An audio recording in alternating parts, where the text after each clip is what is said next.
kabutihan sa kanya, talagang yung mali ko yung napupuna niya. Karamihan sa mga tao. Oo nga, pre. Diba? Kasi nasanay kayo sa matino yung ginagawa, mabuting ginagawa, pero pag sumablay na yung isang tao, wala na, uhusgahan nyo na.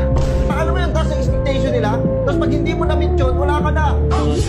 Sablay ka na sa kanila. Kahit ano pang gawin mong kabutihan, once na pumalpak ka, once na magkamali ka, uhusgahan ka na nila. Pero pag ikaw, nasanay na yung mga tao sa'yo na puro kabutihan ginagawa mo, once na sumablay ka, nagkamali ka, wala. Wala ka na sa kanila. Diba? Kung husgahan ka nila, ganun-ganun na lang.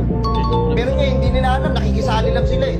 Siguro naman kayo, nagkakamali kayo. Walang taong perfect. Diba? Saka ka mahusga kung perfecto ka, tama? Kahit sino ka pa, kahit ano ka pa, nakakagawa ka ng kasalanan, hindi mo maiiwasan yan eh. Hindi mo maiiwasan na magkamali. Kasi ginagawa nilang perfect yung isang tao eh. Sa mundong to, walang perfecto, tanda mo yan. Hindi kayo perfect, walang perfect sa inyo, lahat tayo nagkakamali. Huwag tayo mahusga ng tao na wala pa kayong alam. Ay, pag di ba, puro mali ginawa mo, tapos bigla ka nakagawa ng tama. Ay, papansin mo,